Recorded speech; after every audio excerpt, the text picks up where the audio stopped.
Un favor, estoy teniendo problemas para poder compartir la pantalla.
Bueno,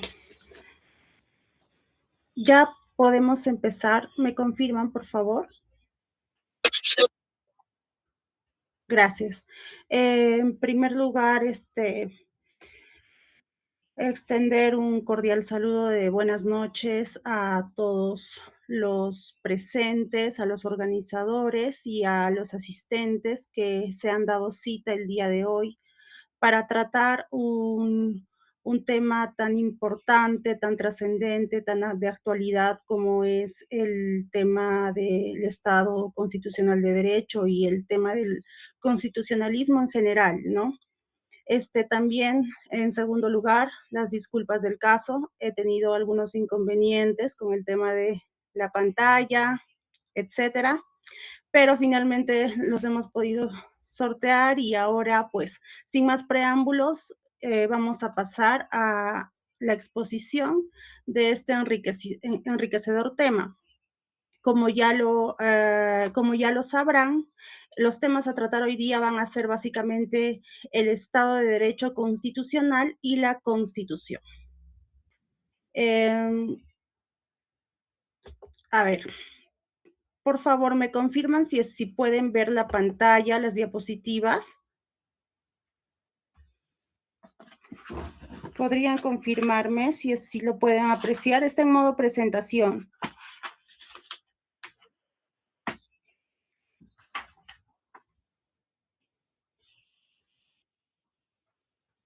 ¿Alguien o no se aprecia?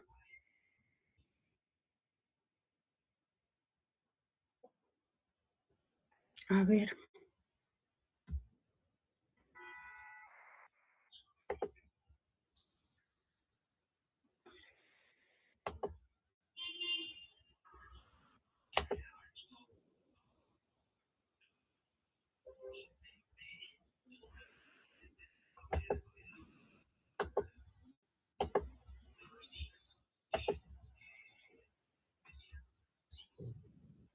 Ahora,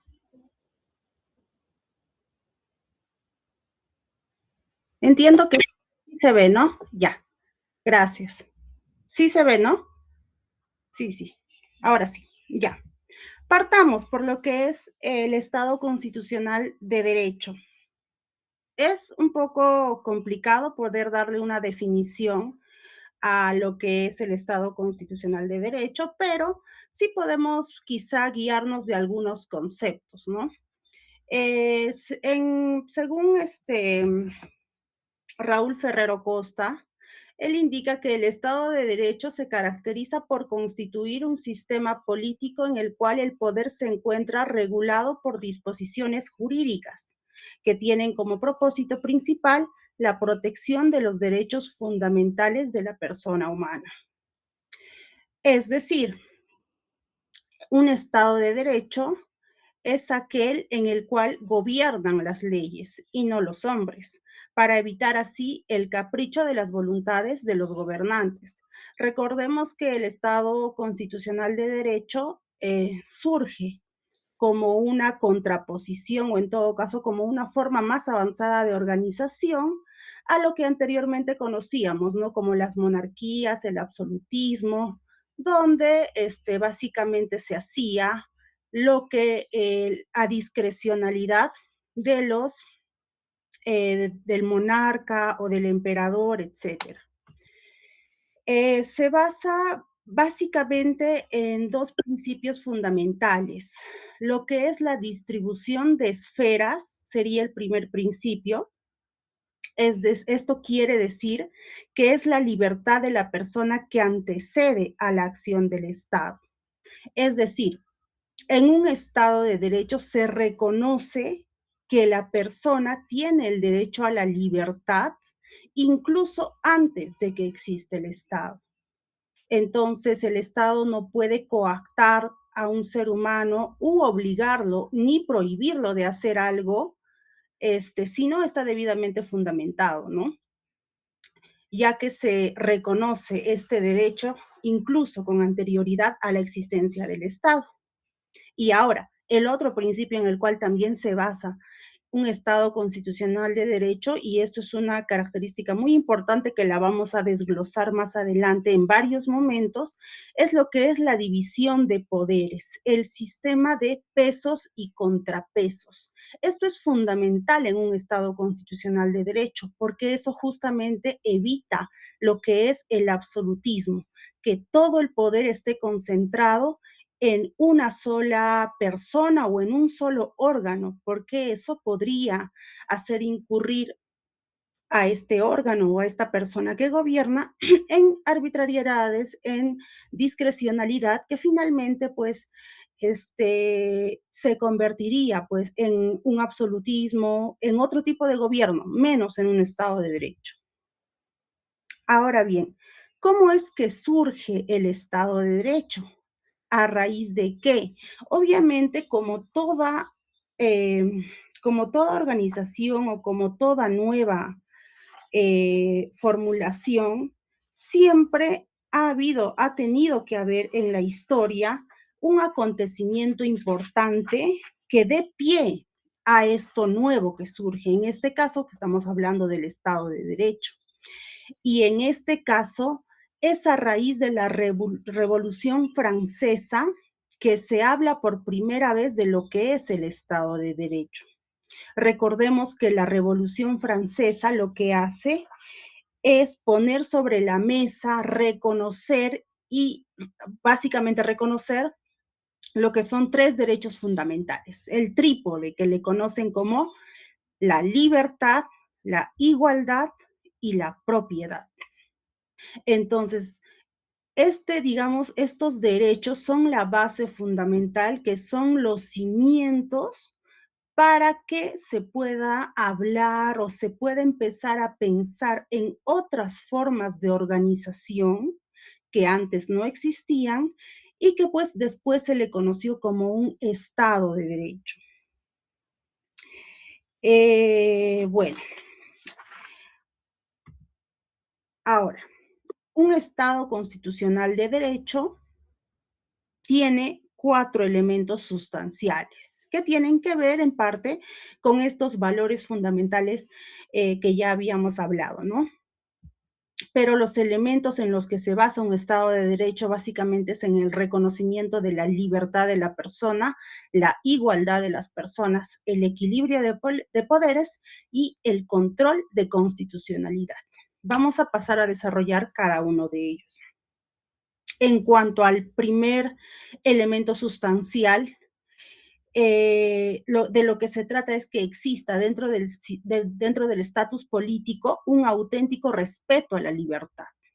Y digamos o subrayemos esto, un auténtico respeto por la libertad. No es solo letra muerta, no es decir todos los hombres somos libres y ya, sino que realmente tiene que respetarse este derecho a la libertad.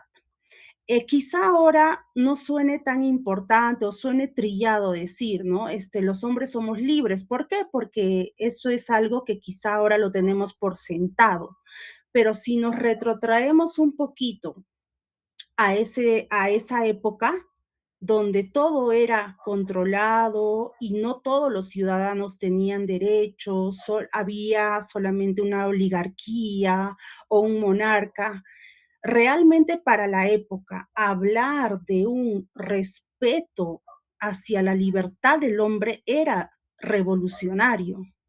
Entonces, este concepto surge por primera vez, como ya les había mencionado, a través de la Revolución Francesa o en la Revolución Francesa, y lo adopta como un valor y como un elemento sustancial el Estado de Derecho.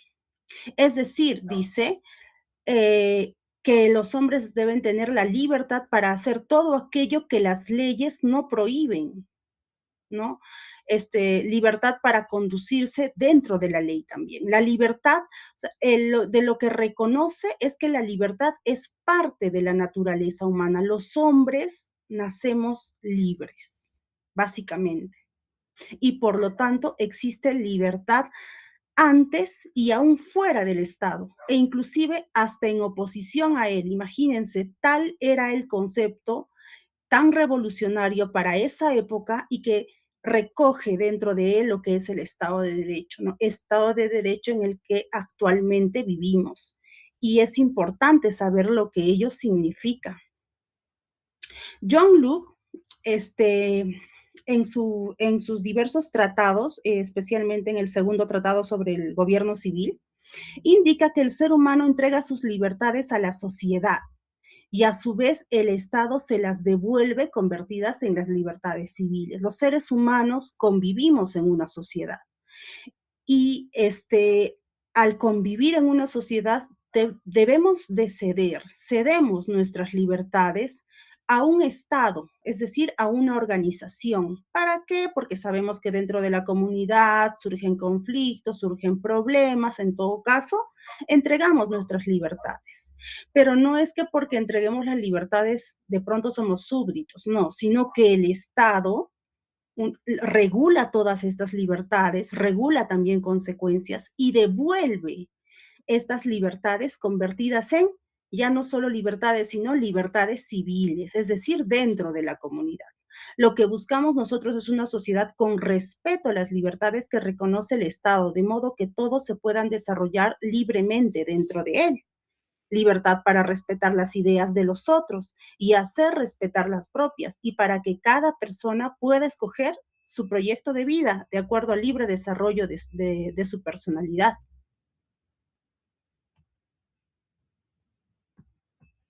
Bien, el segundo elemento sustancial de un Estado de Derecho es lo que es la igualdad, como ya les había mencionado anteriormente. La igualdad está referida principalmente a que la ley es la misma para todos. No cabe hacer diferencias en razón de posiciones y o situaciones.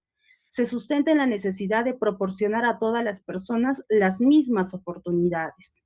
Igualdad que implica igualdad que garantizada por la ley, no se refiere, ojo, a una repartición equitativa de la riqueza o que todos tengan un patrimonio equivalente, sino más bien a la creación de condiciones que permitan su más justa distribución y en caso hubiera desigualdades, pues para poder también alivianar estas desigualdades. Asimismo, la igualdad debe incluir el esfuerzo de disminuir las desigualdades económicas existentes entre los que tienen mucho o todo y los que tienen poco o nada. Implica también la garantía de igual trato ante la administración de justicia. Esto es muy importante, ¿no? Em, Aquí ya no se trata de qué posición económica o en la sociedad tienes para que puedas tú ser tratado ante la administración de justicia, sino que todos son considerados iguales ante la justicia. De igual forma, se habla por primera vez de lo que es la educación estatal gratuita en todos los niveles para que puedan acceder a ella quienes no poseen medios económicos para pagar una educación privada. Lo que se propende es dar las mismas oportunidades y plena y absoluta igualdad ante la ley. En conclusión, no puede haber discriminación para favorecer a unos y perjudicar a otros. Ahora bien, en cuanto al tercer elemento sustancial del Estado de Derecho, tenemos lo que es el equilibrio de poderes, una cuestión o un elemento sustancial para que exista un Estado de Derecho. Y para que haya equilibrio de poderes, en primer lugar debe haber ¿qué cosa? Una división de poderes. Es decir, que en un Estado de Derecho nunca se va a tener un poder concentrado. El poder siempre va a estar dividido. Como ya les había indicado, el equilibrio de poderes comienza con la separación de aquellos órganos del poder que, de acuerdo con la Constitución, cuentan con competencias claras para que funcionen con autonomía. Para que funcione adecuadamente el Estado se ha creado un buen número de órganos públicos de forma que cada uno de ellos al desarrollar sus funciones lo haga respetando las que les corresponda a los otros, complementándose entre ellos para ejercer el control de interpoderes. Cabe resaltar que aquí no se está hablando solamente del poder ejecutivo, legislativo y judicial, como ya tradicionalmente conocemos, sino el equilibrio de poderes hace referencia en realidad a no solo a esos 3 poderes, sino a cada organismo constitucional autónomo que la Constitución ha creado y le ha otorgado funciones específicas para que actúen dentro del marco de sus funciones.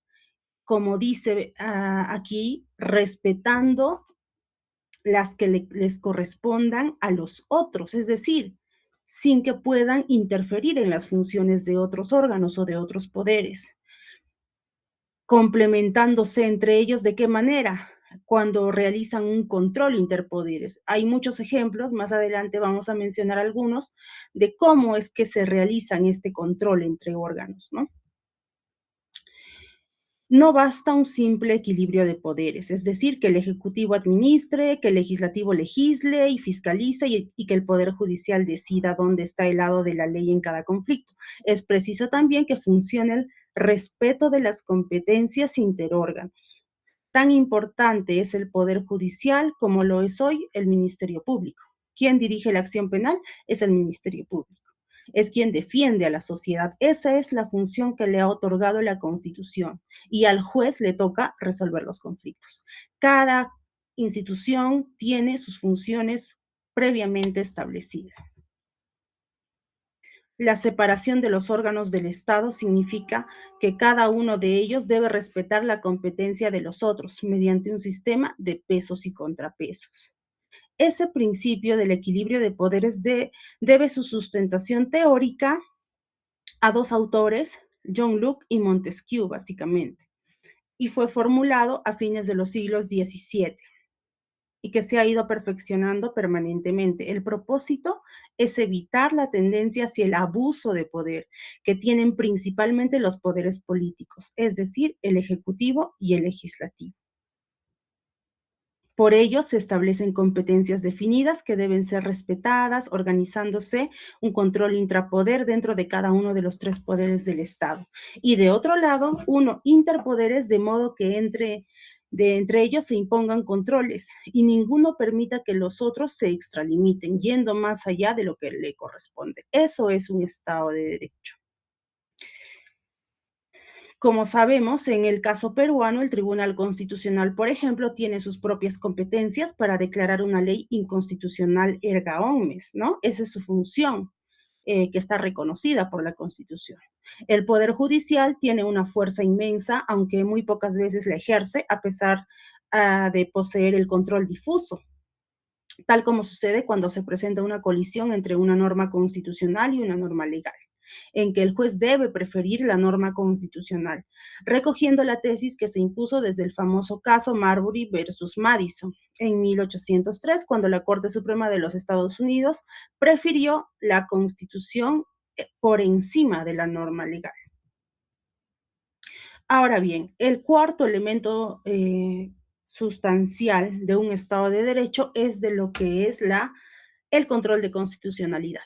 En el Perú, la Constitución establece el control difuso que se recoge por primera vez en el Código Civil de 1936 y luego en la Ley Orgánica del Poder Judicial en 1963, mucho antes de la Constitución de 1979, a fin de que cada juez deba preferir la norma constitucional sobre la legal, como sabemos, ¿no? Además que en el año 1979 se crea propiamente el control concentrado. En cuanto al control de constitucionalidad, tenemos dos tipos dos sistemas de control, así se llaman, el difuso y el concentrado. En el Perú se aplican ambos. Ahora bien, en el cuanto al control concentrado, diríamos, este permite que el Tribunal Constitucional, ante una demanda de inconstitucionalidad, pueda declarar no solamente que una ley no se aplica a un caso en concreto, sino que tampoco se aplica erga omnes, es decir, que se deja sin efecto la ley inconstitucional de manera genérica, ¿no? Jurídicamente no la deroga porque el Tribunal Constitucional no tiene facultades para derogar una ley, según lo que le establece la Constitución y su norma orgánica, porque esa prerrogativa únicamente le corresponde al Parlamento, en este caso al Congreso. El único que puede derogarla es el Parlamento mismo. Así, se le otorga un poder inmenso al Tribunal Constitucional, que son 7 personas elegidas por el propio Parlamento, le pueden decir a este que su ley es inconstitucional. La constitucionalidad de las leyes nace como un control que debe ejercer el Poder Judicial y tiene su principal fundamentación doctrinaria en la experiencia de los Estados Unidos. Hace, hace poco les he dado el ejemplo, ¿no? O el primer caso que es al menos conocido, Marbury versus Madison. En otros países europeos como Alemania, Italia, Australia, España, siguiendo el planteamiento de Kelsen y la escuela austríaca, se han establecido cortes constitucionales con suficientes atribuciones para dejar sin efecto las leyes aprobadas por el Parlamento. Ni en Estados Unidos ni en el Reino Unido existe un tribunal constitucional. En ambos países existe una Corte Suprema que realiza el control difuso. Esto es suficiente en tales ordenamientos porque además cuentan con la institución de los precedentes, mediante el cual la sentencia suprema obliga y por lo tanto su resolución, que es la final, sirve para que después los siguientes casos tengan que ajustarse a la interior resolución de la Corte Suprema. Por ello, si bien se puede decir que los Estados Unidos y el Reino Unido, que básicamente se les conoce como el derecho anglosajón, en teoría tienen un control difuso y los países americanos y europeos tenemos o hemos adoptado lo que es un control concentrado. Sin embargo, no parece tan difuso el control que ejercen en el derecho anglosajón. No es tan difuso como se cree porque cuentan con la institución de los precedentes. Y digamos que lo que determina la Corte Suprema tiene un carácter vinculante sobre los demás casos, sobre los demás jueces. El sistema resulta mucho más concentrado de lo que parece en realidad, ya que el common law en antecedentes y los antecedentes son obligatorios. Ahora bien, vamos a pasar a desarrollar un poco de lo que es la teoría de la Constitución.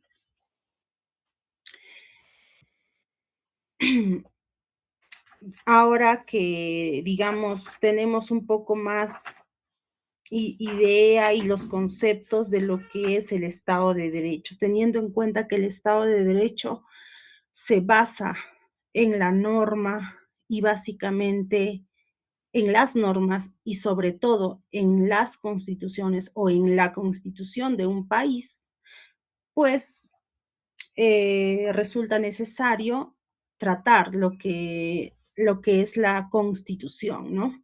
A lo largo de la historia de la civilización, el ser humano se ha encontrado con la imperiosa necesidad tanto de administrar sus recursos como de gestionar la voluntad de dominio. Es el líbido dominante. Por ello, en aras de evitar las constantes pugnas propias de un estado de naturaleza y de un instrumento que no solo controle el poder de los gobernantes, sino también configura una red de garantías, prerrogativa- prerrogativas y derechos que protegen la diversidad de la esfera de la vida humana. Este instrumento se llama Constitución, ley fundamental o carta política, que ha dado origen al constitucionalismo moderno. Sobre el particular, Karl Lowenstein concibe a la historia del constitucionalismo como la búsqueda del hombre político de las limitaciones al poder absoluto, ejercido por los detentadores del poder, así como el esfuerzo de establecer una justificación espiritual, moral o ética de autoridad en lugar del sometimiento ciego a la facilidad de una autoridad existente. ¿No? Como ya les había mencionado, tiene bastante que ver con el Estado constitucional de derecho, donde de lo que se trata es de frenar, limitar o delimitar, mejor dicho, el poder, ¿no? El poder que al vivir en una comunidad siempre y a la hora de organizarse esta comunidad va a tener que ceder un poder a alguien o a un grupo de personas. Y entonces, al momento de ceder este poder, surge la necesidad de poder administrarlo, de poder regularlo. y pues no se trata de someterse ciegamente a lo que estas personas digan, sino se trata de encontrar razones de por qué hay estas consecuencias, de por qué tengo tales derechos y por qué no tengo otros derechos o por qué no tengo otras consecuencias. Entonces, existe toda una necesidad y todo un desarrollo de ese tratado y eso es lo que finalmente termina por crear o por hace surgir la necesidad de que existan las constituciones. El poder concita sus tres funciones: dirección, especialización y coacción. Y se juridifica con el establecimiento del orden constitucional, obligando a quien logre alcanzar los puestos de poder a sujetarse a las estructuras y parámetros que la ley fundamental propone. Cuando hablamos de ley fundamental, hablamos de constitución. Las primeras constituciones modernas surgen a finales del siglo XVIII, fruto, como ya les había mencionado, de las revoluciones, tanto estadounidense y francesa. La primera, la de Estados Unidos, es de 1787 y constituye una de las obras legislativas, digamos, mejor elaboradas, tanto técnica como jurídicamente. Lo cual también explica en parte lo que es su larga duración, ¿no? Jefferson, Hamilton y Madison consideraron que el poder debía distribuirse todo lo que fuera posible, de tal modo que ninguno se impusiera sobre otro. Trataron también de evitar que el poder de las mayorías se impusiese arbitrariamente sobre las minorías. Aquí se puede apreciar un poquito esquematizado, como les había mencionado, las dos primeras constituciones y que también sirvieron de base para la creación de las demás fueron las de Estados Unidos y la de Francia a raíz de sus revoluciones, ¿no? La de Estados Unidos que se caracterizaba o que se caracteriza por su larga duración, la distribución del poder. Su lógica era, entre más se distribuye el poder, mejor vamos a poder vivir o mejor control va a haber. Y sobre todo, en una democracia y en un Estado de derecho, algo muy importante es que se respete a las minorías, porque de otro modo, pues no estaríamos frente a un Estado de derecho. Y en Francia, su primera constitución básicamente se caracterizó porque reconoció lo que es la Declaración de los Derechos del Hombre. En Francia se reconocieron diversos derechos y a su vez también se habló por primera vez de lo que es un poder constituyente, que el poder emana del pueblo y que pues es el pueblo quien finalmente crea, escribe su propia carta, su propia constitución a través de este poder constituyente. La técnica constitucional. ¿Cómo debe estar elaborada una constitución? Como ustedes ya se habrán podido dar cuenta, hemos mucho o nosotros nos dedicamos a leer normas, tratados, constituciones, reglamentos, y sabemos más o menos que las constituciones tienen una forma peculiar de redactarse. Las cartas políticas no deben contar con un desarrollo en extremo detallado, sino que por el contrario deben ser lo suficientemente generales, sin descuidar el claro establecimiento de principios democráticos básicos, como para asegurar la gobernabilidad del país independiente del corte político de quien ejerce el poder desde el gobierno.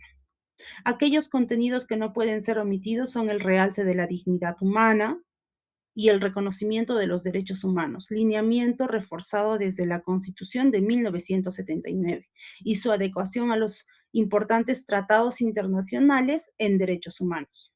La defensa del Estado de Derecho, de la legalidad y del principio de primacía de la ley son mecanismos que aseguran una resistencia contra el peligroso exceso de poder. Como bien lo mencionaba Aristóteles, el ser humano cuenta con un instinto natural que lo incita a ejercer el poder para organizar a su comunidad. Por ello, la división ponderada de las funciones en diversos órganos es fundamental para el establecimiento del Estado de Derecho y orden constitucional. Como sabemos, las constituciones, más allá de que la nuestra ya sabemos que cuenta con la parte dogmática y orgánica, en general las constituciones tienen ese propósito, ¿no? En cuanto a la parte orgánica, este, se configuran las instituciones, tanto en su ordenamiento interno como en las relaciones con otros órganos. Se desarrolla la denominada parte orgánica de la Constitución. Desde la Ilustración ya se advertía la necesidad de fijar limitaciones de forma expresa a las atribuciones de una determinada autoridad, además de idear frenos y contrapesos que rijan los procesos de neutralización de un posible avance autoritario o irruptivo mediante el control y fiscalización. Un claro ejemplo de ello son los mecanismos de censura e interpelación con los que cuenta el actual Congreso para solicitar al Ejecutivo una rendición de cuentas respecto a una determinada problemática, ¿no? Plan de gestión o acusación. Y a la inversa, el Ejecutivo cuenta con herramientas como el cierre del Congreso tras la censura de 2 gabinetes, por ejemplo, ¿no? O la negativa a aprobar una ley elaborada por el Congreso. Dentro del ámbito orgánico, la Constitución actual que nos rige, de 1993, planeó algunas innovaciones como la creación, por ejemplo, del Tribunal Constitucional, que a diferencia del Tribunal de Garantías Constitucionales creada por la del 79, debe tener en claridad una autonomía y autoridad jurídica antes que política. Asimismo, es cierto que se reparten las funciones en materia electoral, por ejemplo, ¿no? La Constitución de 1993 ha creado lo que es eh, el Jurado Nacional de Elecciones, la Oficina Nacional de Procesos Electorales y el Registro Nacional de Identificación y Estado Civil. Sin embargo, es preciso proponer su unificación para fortalecer al sistema electoral de cara a los comicios venideros bajo la conducción del Jurado Nacional de Elecciones. La otra parte de la Constitución dentro de la técnica es la parte dogmática y esta se refiere a todos los derechos y esferas de inmunidad respecto al poder estatal de la persona humana. Es decir, esta está más relacionada al poder estatal versus, digamos, la persona humana. En tanto, individuos o colectivos representan ciertamente criterios que limitan no solo el campo de acción del Estado, sino también el de los privados, para así evitar el avasallamiento de los derechos y ofrecer los mecanismos de protección necesarios. Ahora, ¿cuáles son los fines o los propósitos de una constitución? Tiene varios fines o propósitos. El primero de ellos es el control de poder.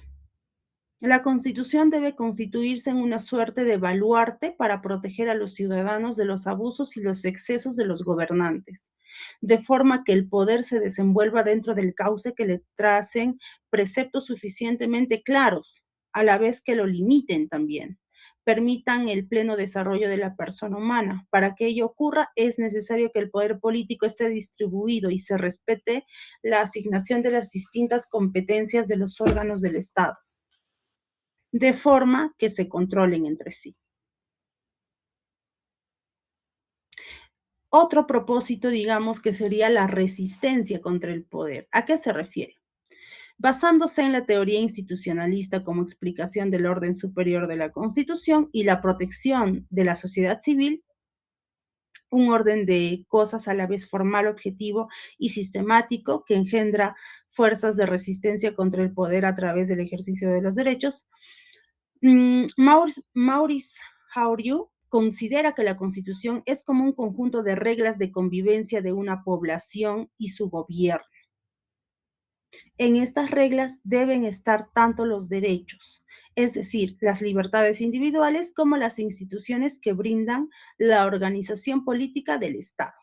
Entonces, aquí estamos hablando básicamente de la parte dogmática, la parte orgánica y la relación entre estos dos conceptos, no estas dos partes, pero sí entre estos dos conceptos. Ya les había dicho, las instituciones del Estado estarían referidas a lo que es la parte orgánica o lo que es el Estado netamente, y pues los derechos de los individuos por un lado. Esa es la resistencia contra el poder. ¿Cuál sería esta resistencia o el límite? Los derechos fundamentales de las personas.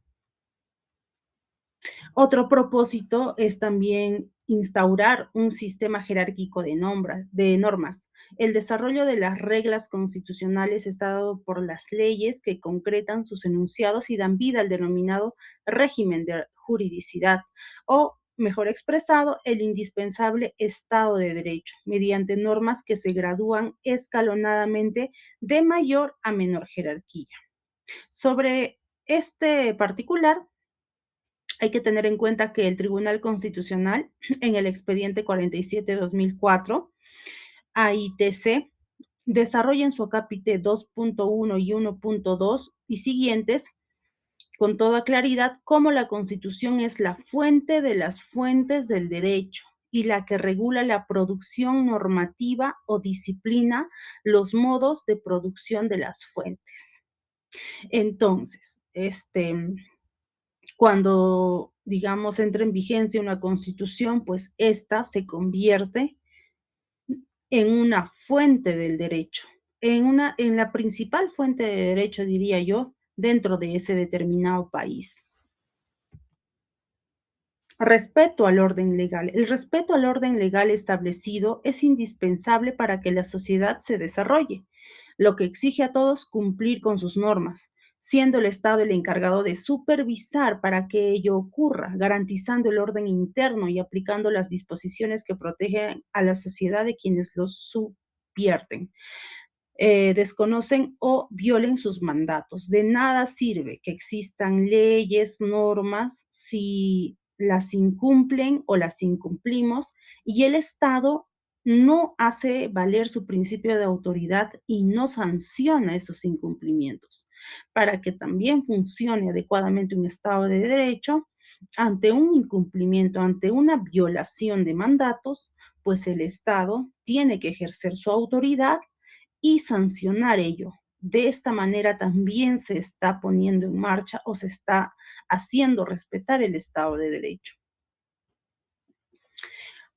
Hay que saber diferenciar también lo que son las leyes orgánicas y las organizativas. Las leyes de mayor jerarquía son las orgánicas, que regulan la organización de la estructura del Estado, ¿no? Es un error llamar leyes orgánicas, por ejemplo, a las leyes organizativas de un ministerio. Esas no son leyes orgánicas. Las leyes orgánicas requieren ser aprobadas por una mayoría calificada de la mitad más uno del número legal de miembros del Congreso, como lo son las leyes, por ejemplo, del Poder Judicial, la ley orgánica del Tribunal Constitucional, ley orgánica del Ministerio Público. Vale decir, las de aquellas instituciones que han sido creadas por la Constitución y por lo tanto están expresamente mencionadas en ella. Como ya lo habíamos mencionado también, la parte dogmática de la Constitución, ahí se consagra los derechos fundamentales de la persona humana y en la parte orgánica se distribuye el poder básicamente a través de la creación de diversas instituciones.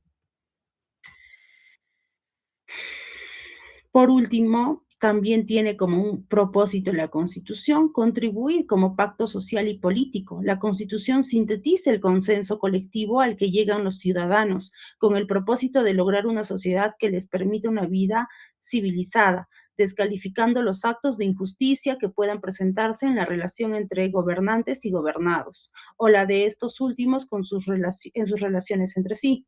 Nuestra Carta Política contiene los principios de una convivencia pacífica y a su vez provee los mecanismos necesarios para corregir las desarticulaciones que puedan producirse en la sociedad, como consecuencia de las naturales diferencias de criterios que existe entre sus integrantes. Es inevitable que existan conflictos en toda convivencia, y más si se trata de tantas personas. Conflictos van a existir, pero también justamente nuestra Constitución sirve por eso como un pacto social y político, como que todos firmaríamos un contrato por pertenecer a esta sociedad y nos Decidimos todos también asumir las consecuencias, decidimos seguir las normas, seguir las reglas y asumir las consecuencias.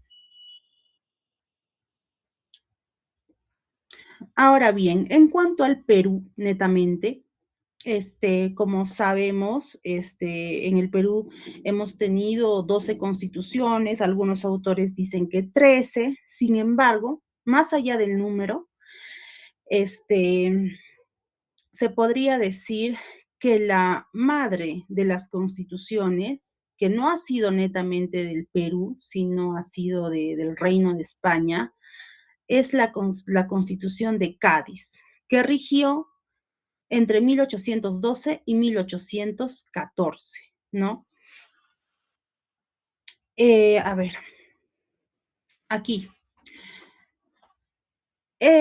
Vamos a un poquito remontarnos a la historia para poder entender por qué es importante y por qué estamos en este caso hablando de la Constitución de Cádiz y en qué situación histórica nos encontrábamos. Un hecho de gran significación que influyó en el proceso de la independencia del Perú fue la Constitución de Cádiz, la cual estuvo en vigencia en nuestro territorio desde 1812 a 1814, cuando todavía nos encontrábamos bajo la dominación de España. La Constitución gaditana sirvió de fundamento a la corriente emancipadora latinoamericana y representó un modelo avanzado de constitución liberal. Su corte era liberal, que pavimentó el camino a los esfuerzos independistas de los países americanos, básicamente, sobre España, ¿no? Se hizo conocida como la PEPA por haber sido aprobada el 19 de marzo de 1812, día de San José. Si bien en aquellos tiempos España se encontraba invadida por las tropas francesas, esto fue importante, ¿por qué? Porque recordemos que a raíz de la Revolución Francesa es que surgen a tallar estos valores que les había mencionado anteriormente, este trípode de libertad, igualdad, propiedad.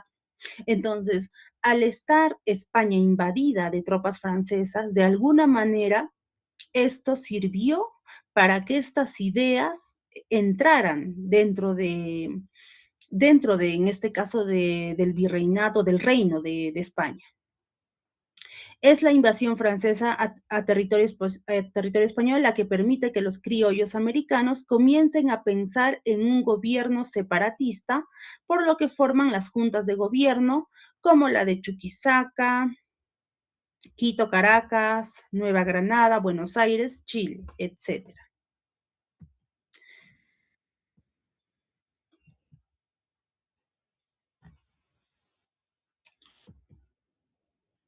Cabe precisar, aquí estamos hablando de juntas de gobierno.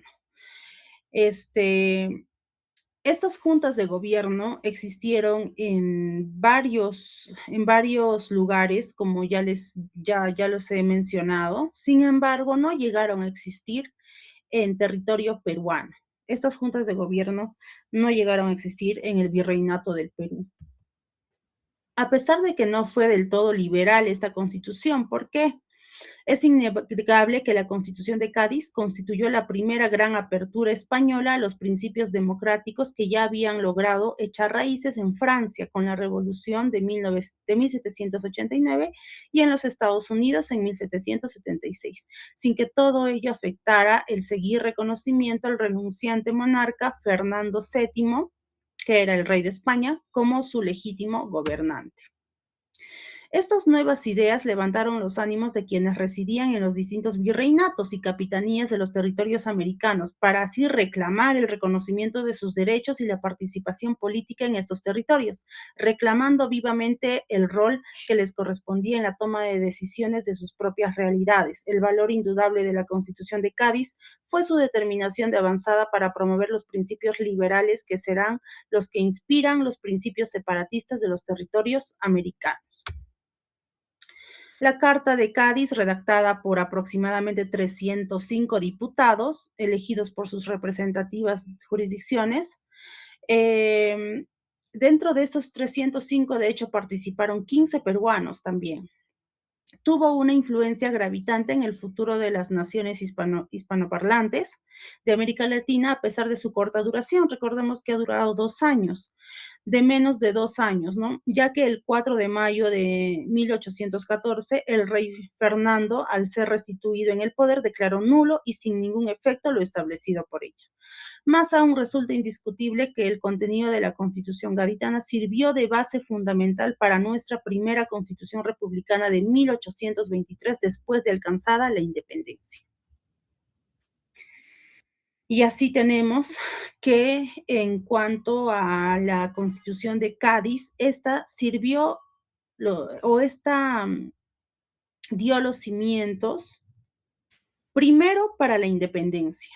Fue la que trajo las ideas de que todas las personas tenemos derechos, sin importar que seas español, que seas criollo, que seas americano, la igualdad, la independencia, esa independencia que se quería alcanzar, ¿no?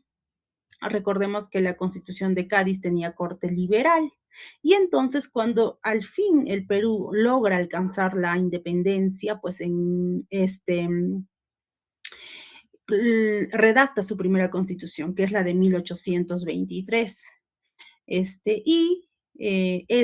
es influenciada básicamente por la Constitución de Cádiz, ¿no? Sin embargo, la Constitución de 1823 tenía un carácter básicamente provisional, se había creado con ese fin, ¿no? O sea, no tenía la intención de quedarse por mucho tiempo.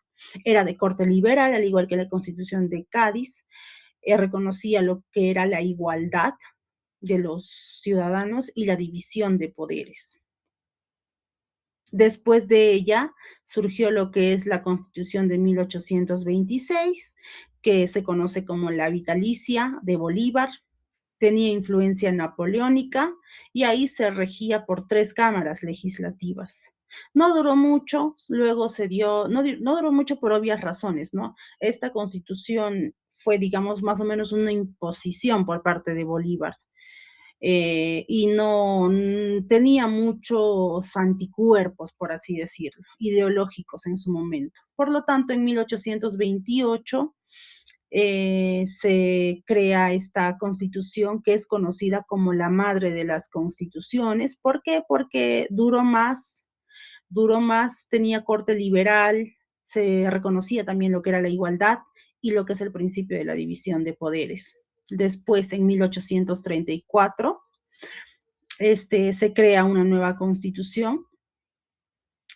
¿Por qué? Porque de hecho la de 1828 también, dentro de sus artículos, vamos a decirlo así, había puesto una salvedad, que era que pues esta constitución debía revisarse cada 5 años. Entonces, al final es por ese motivo que se termina cambiando a la constitución de 1834, que por el contexto que se vivía en ese momento, sobre todo, por ejemplo, algo peculiar es que se pone, ¿no? Específicamente, artículos que para que se evite lo que es la Confederación Perú-Boliviana. Tenía también corte liberal, también reconocía lo que era el principio de igualdad y división de poderes.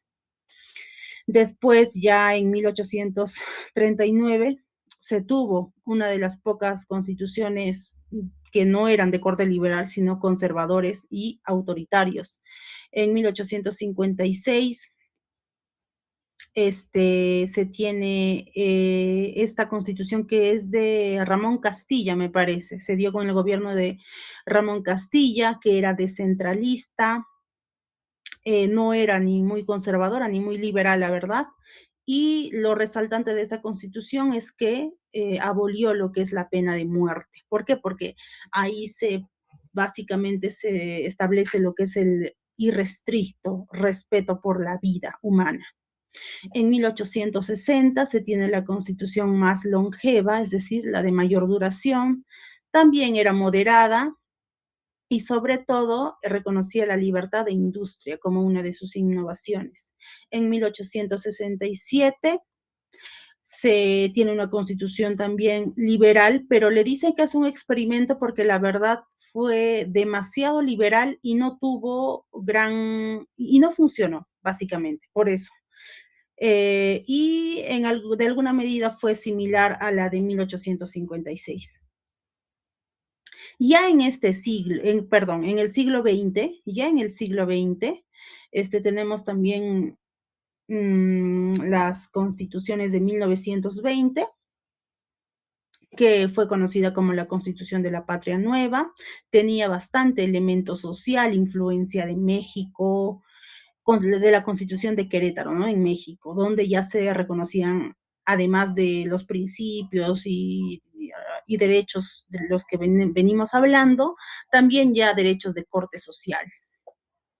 En 1933 se reconoce por primera vez lo que es el sufragio femenino, tenía bastante elemento social y también estaba influenciada por la Constitución de Querétaro.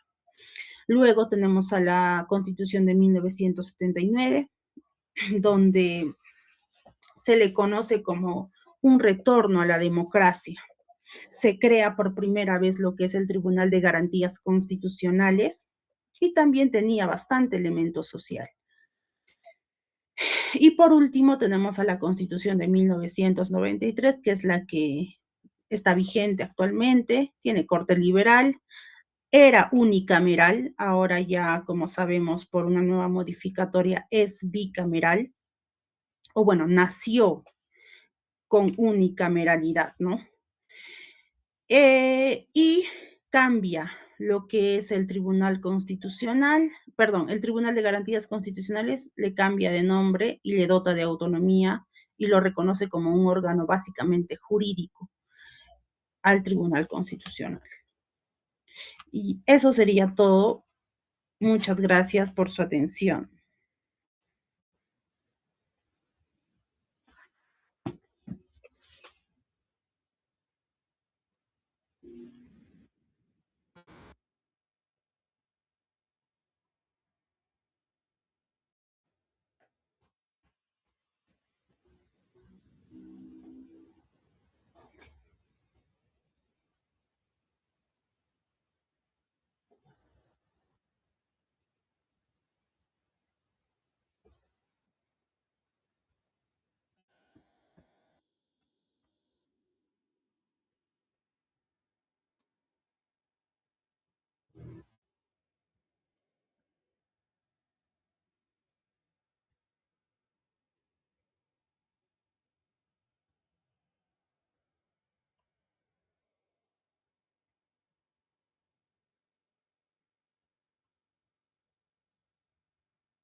Gracias, muchas gracias. Buenas noches.